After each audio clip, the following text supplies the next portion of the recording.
Hello everybody and welcome to episode 3 of Cigar Bombs. I'm working covert here in my car because I'm getting ready to bomb a friend of mine, and this is going to be my first live bombing. Here's the plan. I'm going to go into the Calypso Cigar Shop and Lounge. I'm going to buy a couple of feral pigs because I heard they have a box, and then I'm going to bomb Randy, my buddy, with a feral pig, and he's going to smoke one with me. Now, Randy, if you don't know, is Randy Rankin. He's the guy that does the Calypso Cigar Shop and Lounge review podcast with me. It's called Calypso Cigar Reviews. It's available on YouTube and iTunes and Podomatic and Spreaker and all those places. And he's never had a flying feral pig, which is freaking crazy to me. He works at a cigar shop. Why the heck hasn't he had one? Well, he says that him and Matt Badowski, they prefer to leave the more rare stuff for the patrons. So when they get a couple boxes, they tend to not smoke them and let everybody else buy them, which is a great thing to do, I think, and it's fantastic that they do that. But I'm going to rectify that situation today with him not smoking one. If I get my way, I'm going to get a couple. He's going to freaking smoke one today. So that's the plan. I'm going to go ahead and jump inside. Hopefully he's got a couple, and we can get the show on the road. So you've never smoked a feral pig before? Never have. Well, you're smoking one today because I'm bombing your ass with one. You're on Cigar Bombs, Cigar bitch. Bombs? That's right. Smoking some feral pigs. Alright. I told a little story about how you never tried one, Okay. so I'm going to bomb you with one. So we're going to couple the flying feral pig with the Collingwood Canadian whiskey. We'll see how that tastes. First time tasting it, but the reviews are great on it, so hopefully it works really well with the feral pig. We're just kind of flying by the seat of our pants here. And I'm talking to my phone like a weirdo.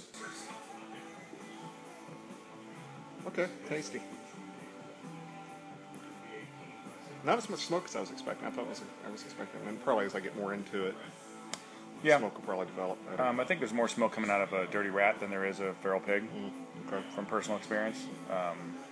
And definitely a crap ton of smoke coming out of like a UF4 or a T52 or even 9. Well, Randy Rankin, people. If you haven't put a face to a voice yet, this is the guy. Definitely a face for podcasts, that's for sure. Same here. Look at that guy. If we're going to do video stuff, I need to get back doing the Just for Men, because look at that gray. That's just Oh, I got a gross. ton too. It's gross. I've got like a... You don't have the stripe thing. I'm like striped from freaking Gremlins here. Almost a referee-like uniform. Right, yeah. Thanks. What are friends for? So I've never been bombed before. This is kind of cool. I mean, there's so many cigars out there, you might as well, you can never review them all anyway. Exactly. The Law of 1400. And I guess we need to tell them what the 1400 is. Mm-hmm. It's that there are 1400 different manufacturers of cigars in the world. Estimated, yes. Estimated. And if you assume that every one of them at least has one good cigar, then that means there's at least 1400 cigars in our lifetime that we need to try. Mm-hmm. So why go with a generic cigar when you can pick one of the 1400? Exactly. You know. At least, always In expand theory. your horizons. Right. That's Experiment the point. and try new things. Yeah. You can still, smoke the house blends. A lot of people get house blends by the bundle because they're daily smokers, and that's great. I, do something similar myself, but at the same time, branch out, try new things, test your palate, because it's always enjoyable to try new cigars. Most of the time. Every once in a while you get a stinker, but like the Punch Bare Knuckle, which was like smoking ass. It was horrible. Smoking ass. I've never smoked ass, but from what I understand, it's not an enjoyable experience. I would imagine not, no. Yeah. Especially not wet monkey ass. And we won't ever be reviewing that. No. Unless there's a really hard to find unique cigar from Drew Estate named the Smoking Ass, then we might end up... It has a donkey on the front. Right. Now it's starting to put out some smoke. Yeah, now it is. Yeah. Once you get past that initial hump there at the beginning, the perfecto, slight perfecto that it has. What a burn. Yep. But it's a tasty bugger, man. I dig it. Yeah, thank you for bombing me with this. This No is problem. Good stuff. Good stuff. And you've been bombed before. I've bombed you like 3-4 times already, but Never on video, so No, there's no, never no, a reason no. for me Yeah. to say, "Oh, I've never been bombed." Before. that's true. I've never been bombed on video. No, that's true. First cigar bomb video, yeah. And this is the first time I've bombed someone live, too. I've always smoked ones that people have bombed me, so this is a good opportunity to bomb someone and share the experience with them. It's a of good being idea. bombed. I'd never heard of it until just recently when you mentioned it, but I think it's a great idea. Yeah, It it's really is fun. a good idea. Just a way for, brothers of the leaf to share with one another and you know, I'm a big fan of the Liga stuff, and I know you haven't smoked a whole lot of it, so it's a way for me to get something in your hands that you haven't smoked yet and share the experience. So what are you getting so far out of that besides the I cocoa? definitely get the cocoa. I'm still on the cocoa. It's right like now. it's like a dark bitter chocolate or something, almost like a baker's chocolate. Yeah. That's exactly what it's like. And you think, you know, they say that it's full bodied, so you think there'd be a lot of pepper with it, but there's really not. It's not really spicy at all. Mm-hmm. And the retrohale is real clean. It's a lot smoother than I was expecting. Right? So earlier on, it was pretty razor. It'll probably write itself, I would imagine. What do you think of the Collins? This is tasty. Yeah, this is tasty. Versus Tangle Ridge? Well, I'm going to always be partial to Tangle Ridge because I was kind of one of the first people to ever discovered it. And turned so many people onto it. Well, see, that I'm trying to get past the. I bought. My dad had never tried it, and I found it at a liquor store in Austin, and I bought it. And does it only come in the 750? Because that's all I can ever find. That's all I've ever found. Okay. Yeah. So I bought a 750 milliliter of it, and me and him basically broke through half the bottle. You know, sitting down smoking a cigar, and he liked it a lot. He's like, "Damn, this is good." He's like, "I think this is maybe better than Crown." I'm like, "Yeah, that's what I said." Crown, Crown's like the Macanudo. It is. Canadian whiskey. It really is the Macanudo Canadian whiskey, and I still, and not to besmirch Crown. I like Crown. No, there's nothing wrong with it. But when you can get this for several dollars cheaper, and it's much better. Exactly. This has like the nose on this is really, it's like really nutty and. It doesn't have the caramel taste, the real rich caramel taste that Tangle Ridge does, but there's definitely caramel in it. I mean, you can definitely taste it. Do you know the difference between Canadian whiskey or the key difference between Canadian whiskey and bourbon? Canadian whiskey says A. How's it going, A? It does. I don't know what. It's a boot. It's a boot. What's that all a boot? Yeah, I have no idea. Canadian whiskey tends to have more rye in it. Bourbon has to have a minimum of 51% corn in its mix. Canadian whiskey doesn't have that rule, and they use a lot more rye. I guess rye grows better up there. I don't know geographically if that's true, but they tend to use more rye. So rye gives it a little more of a bite on the finish, at least to me. Small bite, because Canadian whiskey never has a real harsh bite to begin with, but definitely worthy of trying it. Yeah. Some more, absolutely. I think this pair's okay, too. It does. It's not bad. It does. All right, so we're on the pretty much on the second third, I think. Yeah, pretty much. And the sweetness is kind of burned off a little bit for me, and I'm getting more of an earthiness. The dirty earthiness. The dirty earth, yeah.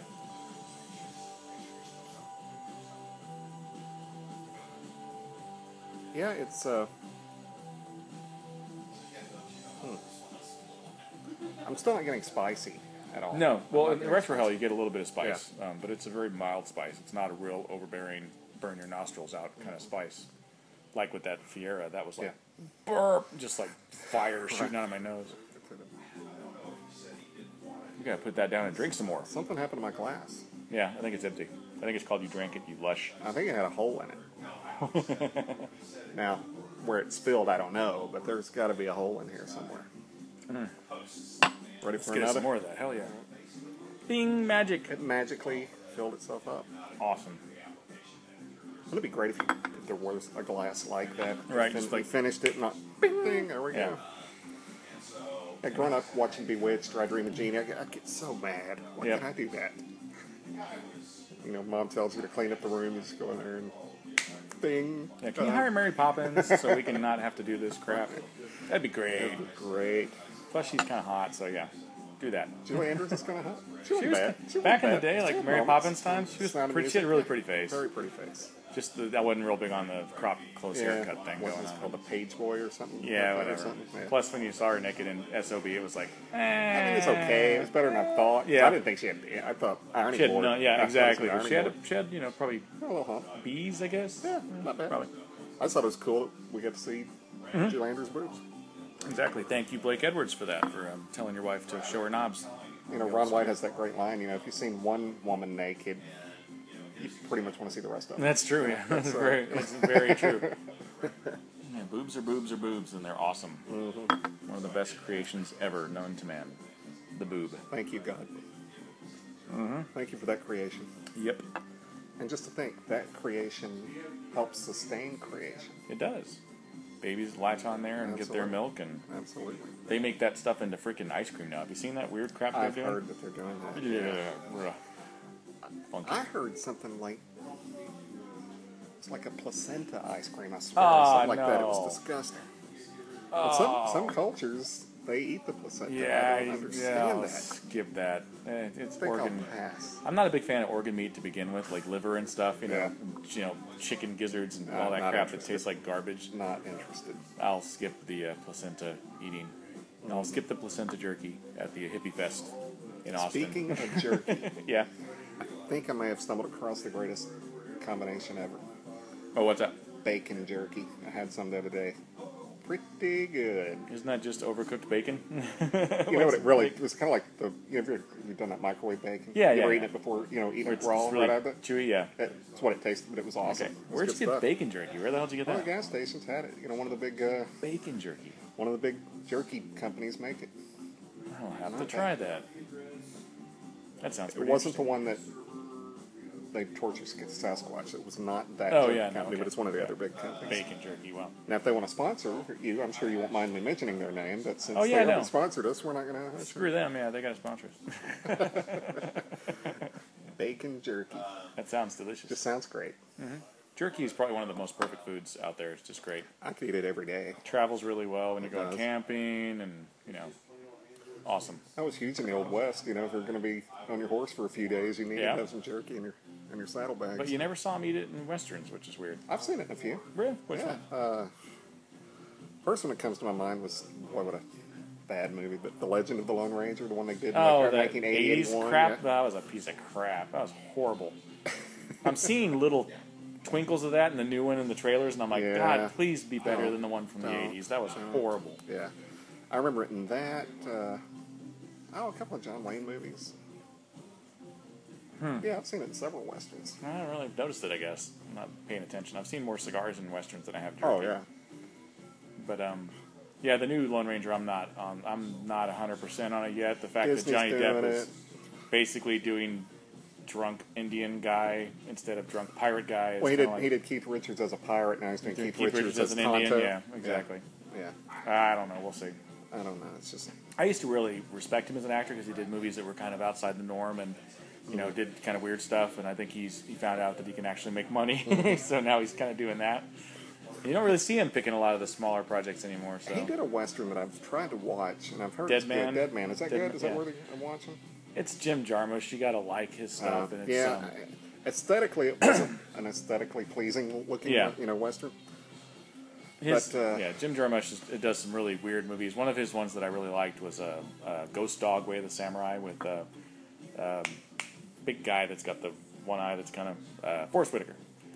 Forrest Whitaker plays he's like a urban samurai for hire. I've seen the trailer for this. I would not have known what the name of it was. It's a good movie. Really? So rent it, watch it if you haven't seen it. Get a couple beers in you or some nice whiskey and enjoy Ghost Dog Way of the Samurai. He does this thing in there that I'm not going to, spoil it for you, but you'll see it. It's one of those little cool acting, when an actor does a piece of business that works along with the character and it becomes a signature, it's a great thing. Absolutely. Yeah. Okay, so we're on the last third of the Flying Feral Pig.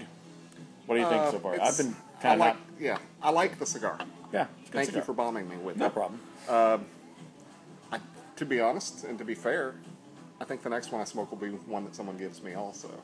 I'm very glad I tried it. I'm very happy with the cigar. I'm glad I could finally get you one because I think working into B&M, you're going to have people that come in and ask about it, and this way you got a educated view on what it is. Right. And you can say, yeah, okay, you're going to get this and that, and if you like this, you'll like that. What would you compare it to as far as what else you have on the shelf?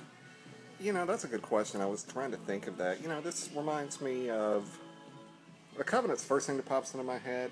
Yeah. Only because that initial chocolatey at the beginning. So I thought Covenant right off the bat. Mm-hmm. The Esteban Carreras Covenant. You know what it reminds me of now? And I know they're totally different. It's kind of almost JDN Dark Corojo. We were just talking about that, yeah. It kind of has that JDN Dark Corojo. Especially the last third. Yeah. The last third is very JDN Dark Corojo. If you haven't tried that cigar, it's on the inexpensive side, and it's a great smoke, especially if you go for the $6-7 smoke. Yeah, you go for the smaller, like Corona size. That thing is a flavor blast. It's a strength blast. It's a lot. It's going to give you a good nick hit. Plus, it's got a lot of flavor to it. Yeah. Again, I've said it before. JDN range, JDN's a great go-to cigar for the cigar smoker that's moved past the medium and into the full-bodied range. A lot of flavor and just a lot of nicotine, which is always good. And I think the last third of this, me of, yeah, the last part, yeah. So you thought that too? Okay. I did think that too, yeah. The first and the second third are more along the lines of the T52-ish kind. For me, on the Liga side, I really liked the UF4, which they're highly limited. I liked the T52 a little more than the 9. I don't think there's that much complexity in the 9 that people see in it, but I haven't had one yet that really kind of bowled me over. And I like the freaking Undercrown Viva is a fantastic smoke, and it's a heck of a lot cheaper. Yeah. And honestly, if I could buy a box of either the Corona Viva or this, I'd probably go with the Undercrown Viva over this, just because dollars for donuts, you're getting a lot more smokes, a great flavor overall. Yeah. And there's that. So 10 versus 25, I'm going to go for the Undercrown Viva over the Flying Feral Pig. Not to say that I don't like it. I do like it. It's just one of those, because of the price range, every once in a while smokes that you enjoy. And I do think that it probably will age really well. That would be interesting to revisit it. I've got a box with 7 in it now. I'm trying to get it full, and once I get it full, I'm going to leave it. If you hadn't bombed me, you would have almost got a full box. Yeah, I know. Well, I got 1 sitting in the humidor over there, so okay, I only got 2 more to get, and then I'll be at a box. And then I'll let those sit for a year, and we'll revisit it, hopefully, if we're still doing this by then. I think we should be. Thanks again, everybody, for watching. If you watched the whole thing, awesome. And my first in-person bomb was Randy, because Randy's the man. I love Randy. Thank you. And we're going to be back next week with no homo. We're going to be back next week with the Oliva review on the Calypso Cigar review, so check that out if you haven't. Check out all our reviews on there. We're on Podomatic, we're on iTunes, we're on Spreaker, we're on Slam Internet Radio, and we're on YouTube. YouTube has the hot chicks mixed with the pictures of whatever cigar we're smoking. And we'll be back with Cigar Bombs when I get to it, so keep watching. Thank you. Thank you. No, thank you. No, thank you. Thank you. No, thank you. Last word. Last word. Last word. Last word.